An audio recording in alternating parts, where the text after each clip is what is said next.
할렐루야. 아멘. 행복한 주일 주님 앞에 나온 여러분을 사랑하고 축복합니다.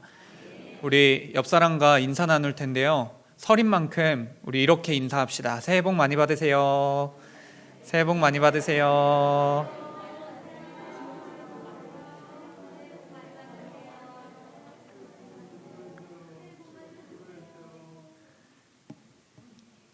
네, 이제 우리의 영적 컨디션을 끌어올릴 차례입니다.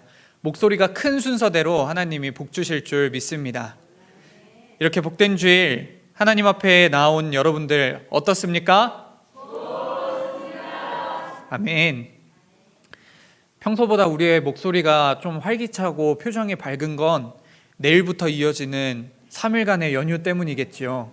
내일 출근 안 하셔도 되고 등교 안 하셔도 됩니다. 혹시나 출근하는 분이 계시다면 심심한 위로를 전합니다. 코로나 때문에 모이는 게 아직도 조심스럽고 좀 걱정스럽지만 우리가 명절이니만큼 함께 모여서 얘기도 나누고 행복한 시간, 풍성한 명절 보내시기를 축복합니다. 우리 짧은 동영상 하나 보고 함께 또 말씀 듣겠습니다.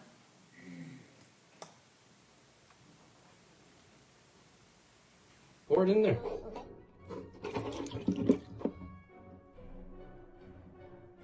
Do you want to try to pour this into there? Let's get it. You got it. Steady hands. Yeah. Pour it in. Good job. Oh my shorta bata. We're about to get. All right, you gotta pour it. No, you gotta pour it in the cup.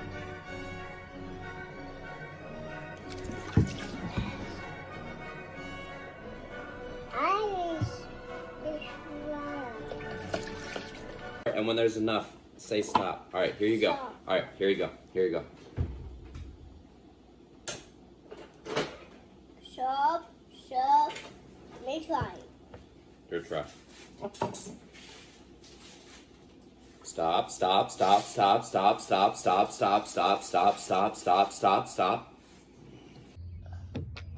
You can do mine. All right, yeah, Here. do it. Here. There.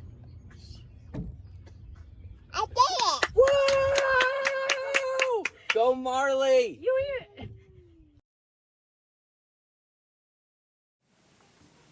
아기가 정말 귀엽죠? 아기가 이제 컵에 물을 따르는 거를 계속 영상으로 찍는데 처음엔 이게 조절이 안 되다가 그래서 막 삼촌이에요, 뒤에가. 삼촌이 직접 시범을 보여주죠. 여기서 멈춰야 되는 거다고. 하지만 그게 쉽지가 않습니다.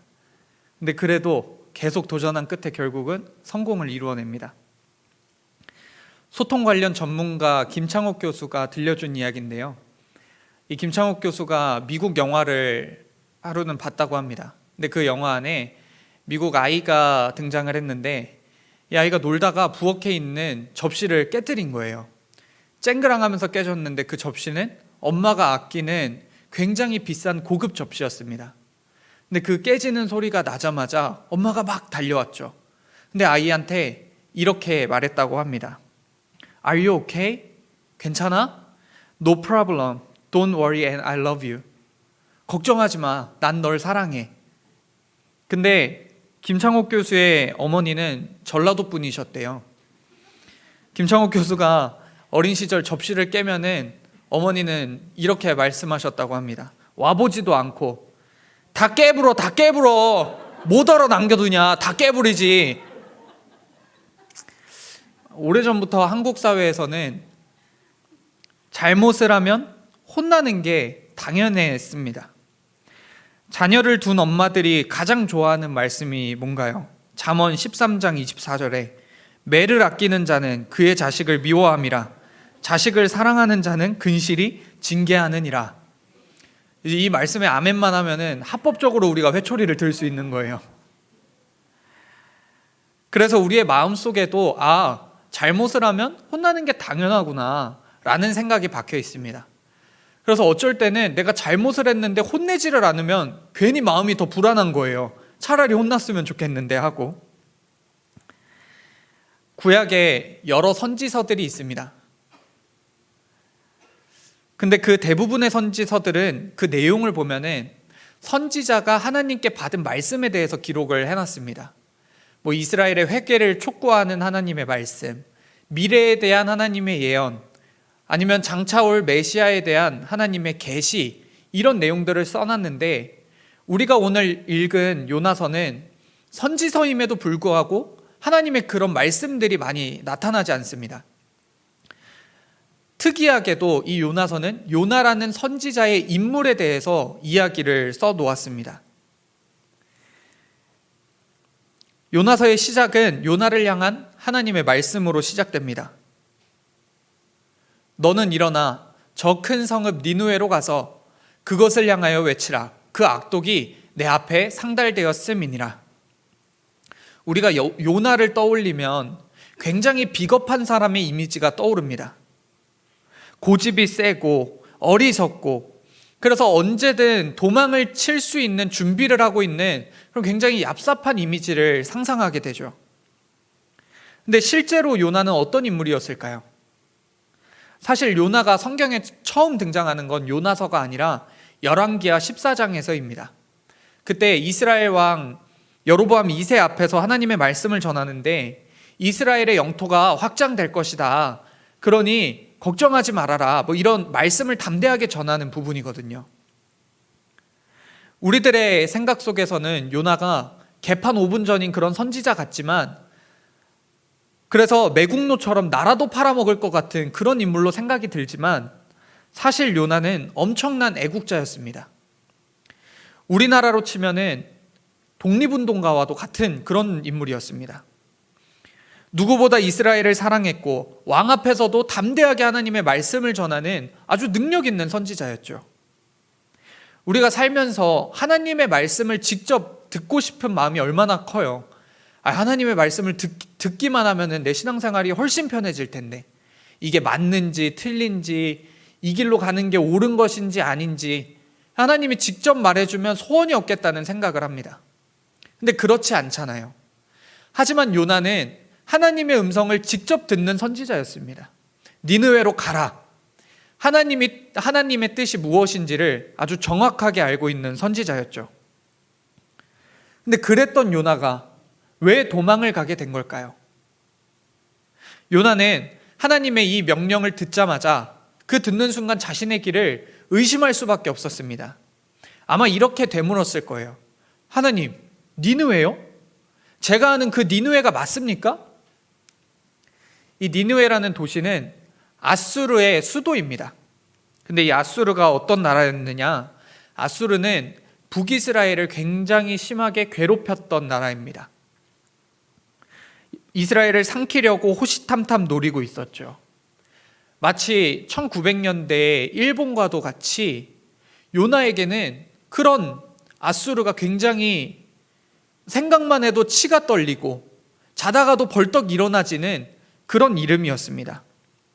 근데 하나님께서 그 아수르의 심장인 니느웨로 가서 말씀을 전하라고 하니 귀를 의심할 수밖에 없었죠. 만약 여러분들이 요나와 같은 상황이라면 어떤 선택을 하시겠습니까? 인터넷에 재밌는 질문이 하나 올라왔는데요. 이런 질문이었습니다. 자, 당신에게 1억을 받을 수 있는 버튼이 주어졌습니다. 이 버튼을 누르기만 한다면 즉시 당신의 계좌로 1억 원이 입금이 됩니다. 하지만 그 동시에 그 버튼을 누른다면 당신이 세상에서 가장 싫어하는 사람, 이름만 들어도 막 속이 답답해지고 분노가 치밀어 오르는 그 사람의 계좌로는 100억이 입금이 됩니다. 여러분은 이 버튼을 누르시겠습니까? 이런 질문이었어요.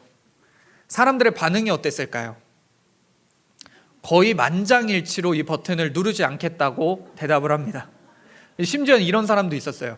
그 반대가 되더라도 내가 100억을 받고 그 사람이 1억만 받는다 할지라도 난 그 버튼을 누르지 않겠습니다.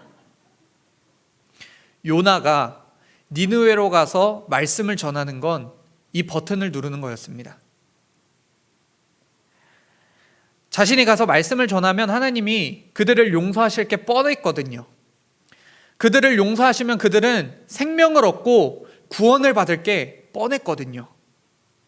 그런 일이 발생하는 건 요나에게는 죽기보다 싫은 일이었습니다. 그래서 요나는 저 멀리 다시스라는 도시로 도망가기로 결정합니다. 저 오른쪽 밑에 있는 나라가 이스라엘인데 예루살렘을 기준으로 북동쪽에 있는 도시가 니느웨였습니다. 저길로 가라고 말씀하셨는데 요나는 다시스, 저 서쪽 땅 끝에 있는 스페인의 항구 도시인 다시스로 도망가기로 결정을 한 것이죠. 그가 얼마나 니느웨로 가기가 싫었는지를 보여주는 대목입니다. 요나가 여호와의 얼굴을 피하려고 일어나 다시스로 도망하려 하여 욥바로 내려갔더니 마침 다시스로 가는 배를 만난지라. 당시에는 배가 정기적으로 있었던 게 아닙니다. 그렇다고 해서 자주 있던 것도 아닙니다. 몇 주에 한 번, 몇 달에 한 번, 심지어는 몇 년에 한 번 있을까 말까 한 배편이었거든요. 근데 요나가 항구로 욥바로 내려가자마자 다시스로 가는 배가 마침 그 자리에 있었다는 겁니다. 요나의 기분이 얼마나 좋았을까요? 이건 하나님이 계획하신 일이야. 이런 통쾌한 기분으로 콧노래를 부르며 그 배에 탑승했습니다. 그리고 아주 편안한 마음으로 배 밑층으로 내려가서 잠을 청했죠. 하지만 요나는 이스라엘을 빠져나왔다고 해서 하나님의 손을 벗어날 수 있던 건 아니었습니다. 하나님은 그 요나가 타고 있는 배에 폭풍우로 임하셨고 제 아무리 큰 배라고 할지라도 그 폭풍우를 이겨낼 방법이 없었습니다. 결국 요나는 선원들에게 자신을 바다에 던지라고 그렇게 말을 합니다. 어둡고 깜깜한 바다, 어디까지 떨어질지 모르는 그 아득한 바다에 던져지면서 요나는 어떤 생각을 했을까요? 니느웨로 가라시던 하나님의 말씀에 불순종한 걸 후회했을까요? 이제 다 끝났다고, 내 삶은 여기서 마무리된다고 절망했을까요? 물론 그런 마음도 있었겠죠. 하지만 그의 가장 큰 마음은 이거였습니다. 배를 돌려서 니느웨로 가느니 그래, 차라리 여기에서 죽자. 바다에 빠진 요나는 어떻게 되었나요? 우리가 다 알고 있듯이 큰 물고기가 요나를 삼켜서 그 뱃속에서 3일을 지냅니다. 근데 그 물고기가 요나를 삼켰던 건 자신의 본능에 의하여서 그랬던 것도 아니고 자연의 순리에 따라서 요나를 삼켰던 것도 아닙니다. 여호와께서 이미 큰 물고기를 예비하사 요나를 삼키게 하셨으므로 요나가 밤낮 3일을 물고기 뱃속에 있으니라. 물고기는 지금 철저히 하나님의 명령을 따르고 있습니다. 요나가 바다에 빠지게 될 거라는 걸 하나님은 이미 알고 계셨고 이에 맞는 계획을 세워두신 것이죠. 요나가 물고기 뱃속에 있던 이 이야기는 사실 성경의 다른 곳에서도 언급이 되는데요. 마태복음 12장에 예수님이 말씀을 하십니다. 서기관과 바리새인들이 예수님께 와서 우리에게 표적을 좀 보여달라 이렇게 말했을 때 예수님이 말씀하시죠. 악하고 음란한 세대가 표적을 구하나 선지자 요나의 표적밖에는 보일 표적이 없느니라.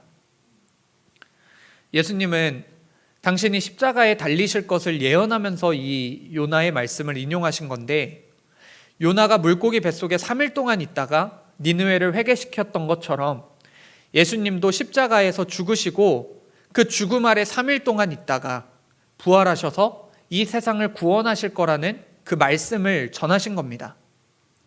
이 말인 즉슨 요나가 물고기 뱃속 안에 있던 3일간의 그 시간은 죽어 있었던 시간과도 같다는 것이지요.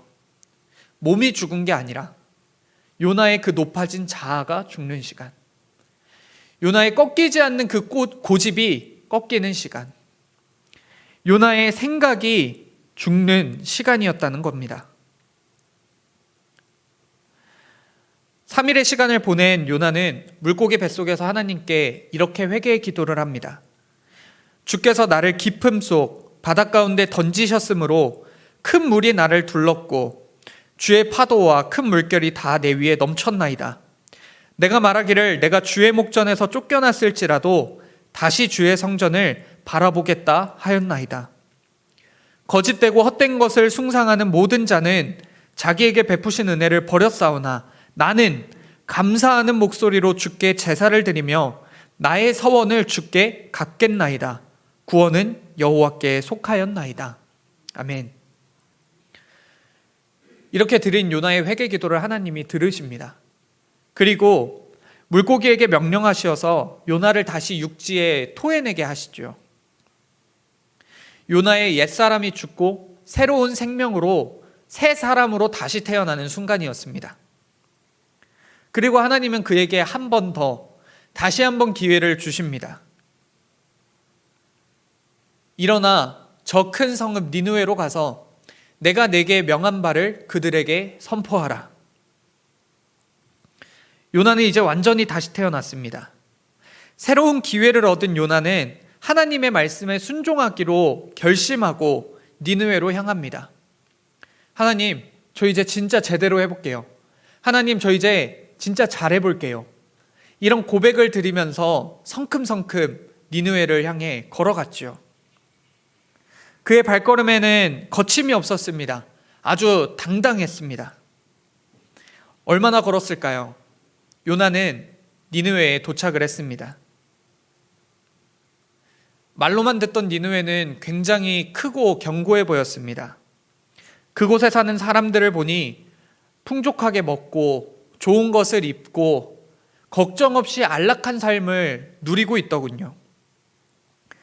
그 순간 요나는 이스라엘이 떠올랐습니다. 그 니느웨 사람들과는 대비되게 아수르의 공격에 불안해하면서 잠 못 들고 있는 나의 가족들, 아수르에게 전 재산을 뺏겨서 완전 빈털터리가 된 나의 친구들, 아수르의 노예로 끌려가서 가족을 잃어버린 나의 이웃들, 그리고 아직도 멈추지 않고 끊임없이 괴롭히는 그 아수르의 공격에 여전히 신음하고 있는 이스라엘의 그 신음소리가 생생하게 귀에 들려왔습니다. 분명 새 사람으로 다시 태어났는데, 하나님의 명령에 따라 말씀을 전하겠다고 분명 결단하고 다짐했는데, 이 요나의 마음에는 또다시 그 옛 자아가 꿈틀대며 마음을 헤집어 놓기 시작합니다. 우리도 말씀을 듣거나 하나님 앞에 기도했을 때 예배당을 나가면서 완전히 새 사람이 되는 경험을 할 때가 있죠. 그래, 내가 하나님의 말씀대로 살아야지. 그래, 내가 이렇게 살면 안 되지. 내가 사랑으로 이 세상을 완전히 녹여버리겠노라. 이런 다짐을 하면서 나갑니다. 그때는 원수가 내 눈앞에 오더라도 그를 용서하고 사랑할 수 있을 것만 같은 그런 마음이에요. 근데 막상 그 원수가 진짜 내 눈앞에 나타나면요, 막상 내 삶으로 돌아갔는데 여전히 변하지 않고 바뀌지 않는 그 문제들이 나를 괴롭히고 있으면요, 그러면 그땐 나의 옛 자아가 또 꿈틀대며 올라오는 겁니다. 그래서 다시 옛 모습으로, 다시 예전의 그 죄된 모습으로 돌아가게 되죠. 결국 불순종하고 도망가고 회개했다가 또다시 돌아가는 그 요나의 모습은 바로 우리들의 모습입니다. 말씀 속의 요나는 요 나를 가리키는 겁니다. 니느웨는 사흘 동안 걸을 만큼 하나님 앞에 큰 성읍이더라. 요나가 그 성읍에 들어가서 하루 동안 다니며 외쳐 이르되 40일이 지나면 니느웨가 무너지리라 하였더니, 결국 옛 모습으로 돌아간 요나는 원래는 사흘 길을 다니면서 말씀을 전해야 될 크기의 니느웨인데 하루 만에 거기를 순식간에 지나가면서 말씀을 전합니다. 근데 그 말씀을 전하는 말씀 속에서도 하나님에 대한 말씀이 없어요. 회개하라는 말씀도 없습니다. 그냥 단지 너네 망한다 라는 말씀만 전할 뿐입니다. 요나의 마음에는 이 니느웨 사람들이 이 말씀을 듣지 않았으면 하는 그런 마음, 듣더라도 어떻게 회개해야 되는지를 몰라서 결국에는 망했으면 좋겠는 그 마음으로 지금 하나님의 말씀을 선포하고 있는 겁니다. 하지만 요나의 태도와는 상관없이 하나님은 니느웨를 회개시키십니다. 들리지도 않을 정도로 속삭이는 망한다는 그 말씀을 듣고 도시 전체가 뒤집어집니다. 왕이 금식을 선포하고요. 심지어는 그 외양간에 소까지 하나님 앞에 회개했다고 성경에서는 말합니다. 우상을 무너뜨리고 하나님 앞에 무릎 꿇고 간절히 기도하죠. 이것은 전적으로 하나님의 역사하심이었습니다. 요나의 입장에서는 그 죽기보다 싫었던 그 일이, 자기가 생각했던 그 최악의 시나리오가 현실이 되어버렸습니다. 잔뜩 흥분한 요나는 하나님 앞에 이런 원망과 불평을 늘어놓습니다. 여호와여, 원하건대 이제 내 생명을 거두어 가소서. 사는 것보다 죽는 것이 내게 나음이니이다. 요나의 이런 모습을 보는 하나님은 어떠셨을까요? 우리가 만약 하나님이었다면 어떻게 했을까요? 저는 당장의 요나를 심판대로 불러왔을 겁니다. 다시스로 도망하려는 걸 안다는 그 즉시 다시는 그런 생각을 하지 못하도록 아주 뜨거운 맛을 보여줬을 거예요. 바다에 던져지는 요나를 보면서는 다 네가 자초한 일이다 생각하면서 그냥 외면해 버렸을 거예요. 정말 참고 또 참다가 결국에는 이렇게 불평하는 요나를 보고는 그래, 이 정도면 내가 많이 참았다 하면서 번개든 우박이든 내렸을 겁니다. 근데 하나님이 어떻게 하시는지를 한번 보십시오. 여호와께서 이르시되 네가 성내는 것이 옳으냐 하시니라. 하나님의 선택은 번개도 우박도 아니었습니다. 진노와 징벌이 아니라 설득과 대화로 요나에게 지금 다가가고 계십니다. 야, 요나야, 네가 지금 화내고 있는 이유가 뭐냐? 니느웨를 살린 나의 계획에 뭐가 그리 불만인 것이야? 이렇게 말씀하시면서 대화로 나아가고 계시는 것이죠. 아니, 하나님이 무엇이 부족하셔서 요나에게 이런 자비를 베푸시는 겁니까? 요나가 없더라도 하나님은 니느웨를 구원하실 수 있었어요. 실제로도 그랬고요. 어쩌면 요나가 없는 게 하나님 입장에서는 훨씬 일이 수월하고 편했을 겁니다. 하지만 하나님은 요나와 함께하고 싶으셨던 거예요. 스스로의 힘으로도 충분히 그 한 도시를 뒤집을 수 있으시지만 그 안에 요나와 함께 일하고 싶으셨던 겁니다. 도망을 가고 바다에 던져지고 사흘 길을 하루 만에 다니면서 말씀을 전하더라도 야, 너 똑바로 안 해? 뭐 이런 놈이 다 있어? 이러면서 다그친 것이 아니라 그래, 우리 다시 한번 해보자. 그래, 이번에는 잘하겠지. 그래, 내가 너한테 한 번 더 기회를 줄게. 그래, 우리 이번엔 진짜 잘해보자. 격려하시고 그를 이끄시면서 그를 계속해서 설득하고 계신 겁니다.